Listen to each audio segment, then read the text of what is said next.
From here on out, I'm treating you like you're invisible since you're not helping out."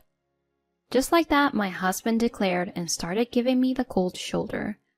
My morning greetings got no response. My goodbyes as he left for the day were met with silence. He couldn't even muster a thank you before dinner, just quietly wolfed down his food. He acted as if I was a ghost in our home, and his mom, who we lived with, was just as bad. Despite sharing the same space at home, they acted like I was invisible. My words fell on deaf ears. While my mother-in-law and husband enjoyed chit-chat over dinner, I found myself eating solo, standing in the kitchen. Their laughter ringing out from the living room felt like they were taunting me. I felt so down it brought me to tears. One day, after a year of living like a ghost, my husband broke the silence. "Remember what I said a year ago? If you have any issues, feel free to leave. But I guess you, being a homemaker, wouldn't have any options if you did." He laughed cockily. I've been waiting for this moment for the whole year. My name is Anna. I'm a 34-year-old stay-at-home wife. I met my husband Jackson about 3 years back, introduced by a friend. I've been all in on my work ever since I graduated from college. Although there were guys I found appealing, I never got into a serious relationship. I just kept shuttling between work and home for years. I loved my job, so I didn't mind the routine, but a friend, feeling sorry for me, introduced me to Jackson, thinking we might hit it off. Once I met Jackson, a hotshot from a top-tier college working at a high-profile company, I felt our worlds were miles apart, me being just your average office worker. My friend mentioned he was quite the catch and had a string of women after him. But for some reason, he seemed to take a shine to me and asked me out after a few meetups. I was warming up to him too, so I said yes to dating. Before long, marriage talk was in the air, and within a year of dating, both our families had met. Jackson doesn't have a dad. I was told he left after a divorce when he was a kid. That's why he seemed to adore his mom so much, and was pretty insistent on living together after we got married. Honestly, the idea of living with his mom was a little tough to swallow. She didn't seem nasty, but sharing space with someone who was essentially a stranger takes some getting used to. Plus, her place was a bit of a hike from where I worked. My commute was stretched to over 2 hours. I planned to keep working after getting married, but living together meant I'd have no choice but to quit. Sensing my hesitation, Jackson promised me time and again that he'd do everything to make me happy. I decided to trust him. Finally, I made the call to move in with his mom. After we made it official, I quit my job and moved into his mom's place. She greeted me with a warm smile, and Jackson couldn't thank me enough for agreeing to live together. Maybe we could make it work. I felt incredibly hopeful back then. After quitting my job, I threw myself into housework and mingling with the neighbors. Picking up home cooking tips from my mother-in-law and gossiping about supermarket bargains with the neighbors was a fun change of pace. One day, Jackson came home looking wiped out. It was rare to see the typically cheerful Jackson like this, so I was a bit concerned. "Welcome home, honey. You okay? Tough day at work?" He responded, "Yeah, it was," and let out a heavy sigh. Then looking me in the eye, he said, "Anna, I need a favor. I feel lousy and embarrassed even asking, but—" He had this serious look on his face. "Hey, we're a team. Spill the beans. I'll do whatever I can to help." My response brought a faint smile to his face. "Well, I need help with work. I'm heading a new project and drowning in paperwork. I just need you to sort out some stuff I've collected online. Can you handle that?" Well, that's a bit anticlimactic. With that intense expression, I was expecting something much more serious. "That's it? Of course I'll help. I've been adapting to this lifestyle and was actually contemplating trying something new." So from that day, I started pitching in with random tasks like organizing paperwork whenever I had spare time. It felt great to lend a hand to my dear husband. The idea of easing his load didn't bother me at all. But after 2 months of living like this, I started feeling worn out. Juggling his work and house chores was beginning to weigh me down. Initially, it was just some basic internet research, but gradually I was roped into crafting presentation materials. Now I was handling all the presentation documents. It was just too much. It went beyond what I initially agreed to. There was barely any time left for house chores. That's when I decided to tell Jackson I needed to bow out of helping with his work. Hey, Jackson, can I take a break from helping with your work? It's tough managing house chores and prepping presentation materials simultaneously. If it's absolutely necessary, I can stick to light research like before. As we snuggled in bed, ready to call it a night, I turned to Jackson lying beside me. Suddenly, he sat bolt upright. Startled, I sat up too. He looked at me, his face hardening within seconds. Don't spring that on me now. I've been relying on your help to drive this project, but I guess a homemaker like you wouldn't get it. He shot back with a touch of sarcasm. I was stunned. I couldn't believe that the always kind and upbeat Jackson could say such a thing. As I sat speechless, he let out a heavy sigh and continued. All right, from here on out, I'll treat you like you're invisible. If you have any issues, feel free to leave. I gasped at his words. What are you saying? How can you think like that? I managed to snap back, but he ignored me and dove back under the covers. Despite my attempts to rouse him, he'd already drifted off to sleep. After that, Jackson began treating me like I didn't exist, just as he'd promised. He overlooked my morning greetings, my goodbyes when he left for work, and even when I served dinner. He acted like I was a ghost in this house. And his mom was no different. Despite sharing the same place, she behaved as if she was blind to my presence.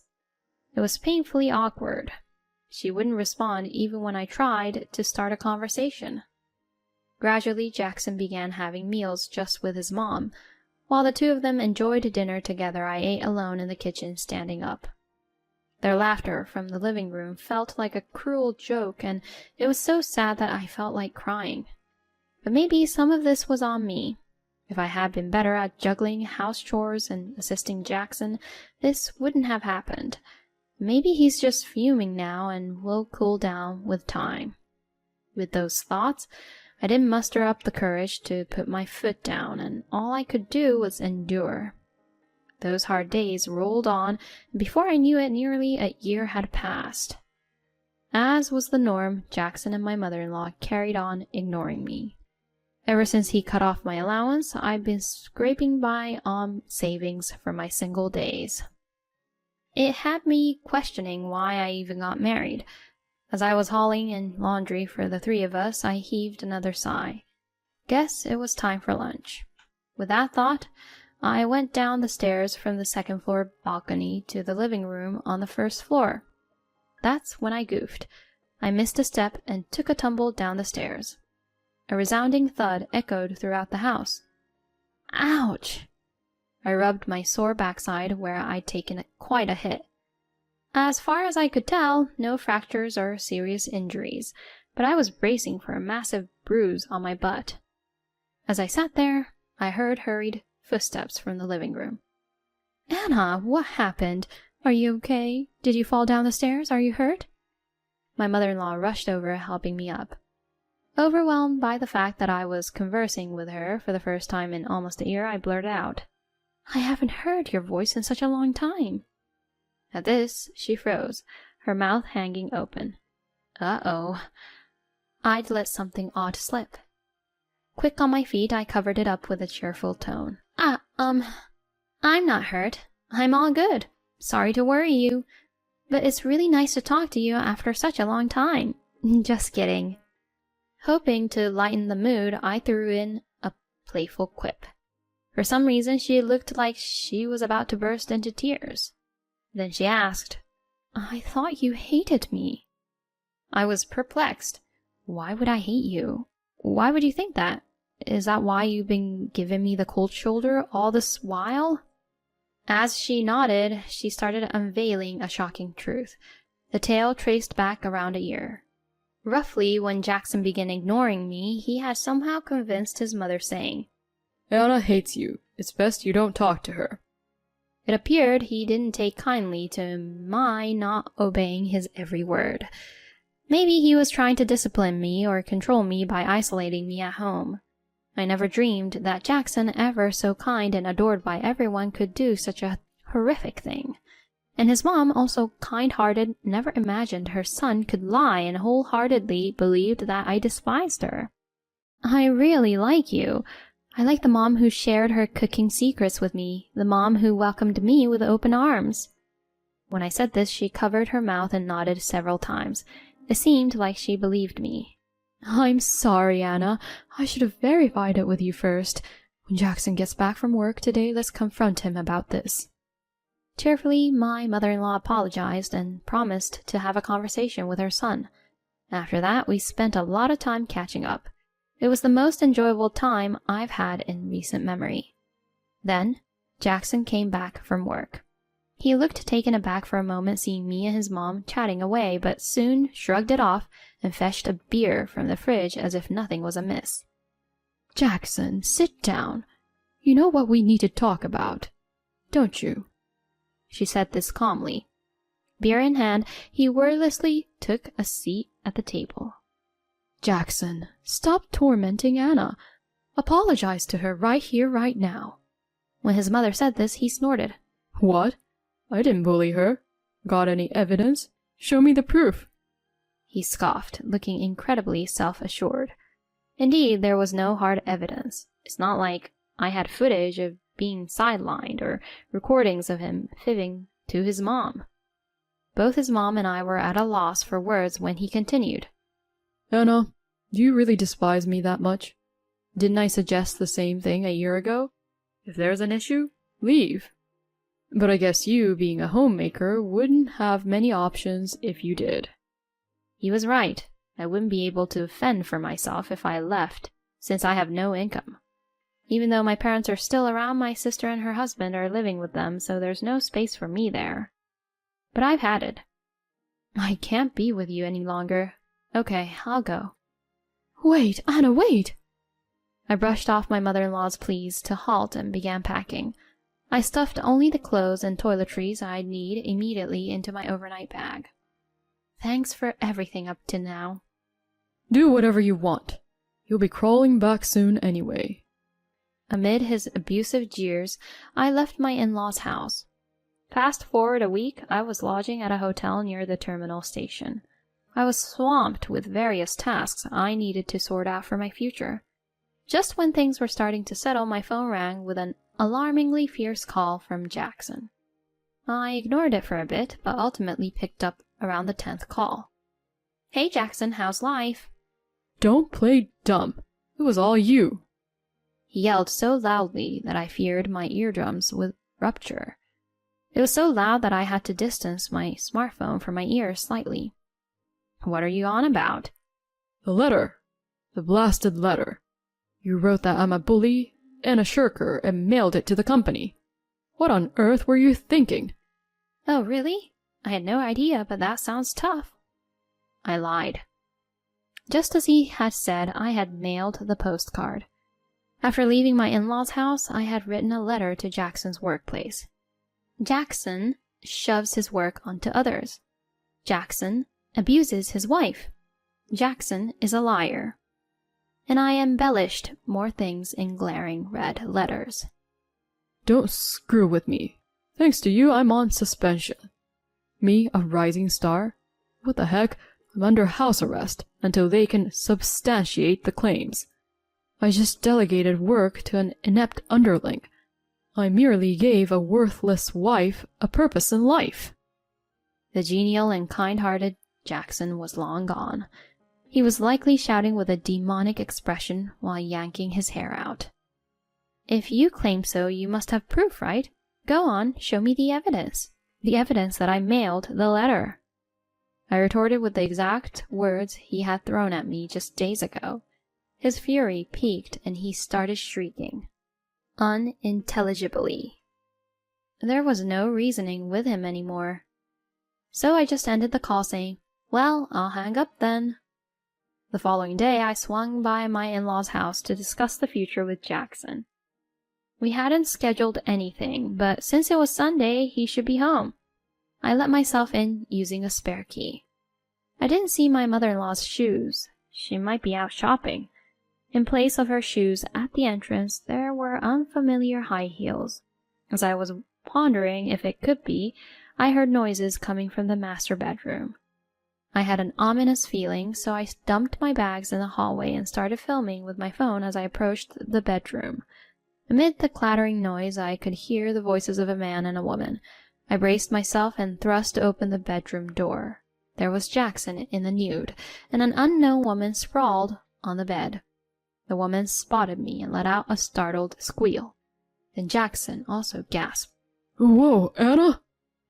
Oddly enough, I felt incredibly composed, so I decided to just quietly keep the camera rolling.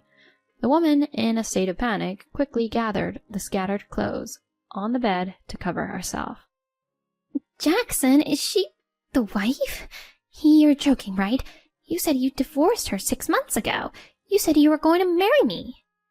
So not only was this guy tormenting me, he was cheating too. He must have thought I was the perfect little housemaid. No, it's not like that. It's not what it seems. He was muttering incoherently. And then the woman decided to just get dressed and scram, declaring that they should break up. Silence engulfed the room. When I addressed Jackson, his shoulders twitched. Then he sprang out of bed and started begging for my forgiveness. What a laughable sight. I'll do anything. Just please don't share that video. He seemed truly terrified. He must have been shocked by how well my letter strategy worked. So you'll acknowledge your wrongdoings and agree to divorce me? After all, I have evidence now. When I proposed this, he responded with a barely audible Yes. Sometime later, Jackson and I officially got divorced. Of course, I sought alimony, which he agreed to pay in one go. He was demoted after his superiors discovered he was shirking his work onto his colleagues. Moreover, his reputation at work plummeted due to rumors about him mistreating his wife and our divorce. Jackson, always a stickler for appearances, couldn't bear it and ended up quitting his job. Now he seems to be living a hermit's life in his mother's house. His mom decided to continue living with him to make amends for the hassle he caused his wife, keeping tabs on his lifestyle and attempting to reshape his behavior. I do feel a tad sorry for his mother, who's blameless in this whole fiasco, but I think I'll kindly accept her gesture. As for me, I managed to go back to the company where I used to work. Apparently, there was an unexpected resignation. And, by sheer coincidence, it was in the department I used to be a part of. While it feels like I've circled back to the starting point, I've resolved to face life head-on, without harboring any resentment. That's the vow I've made.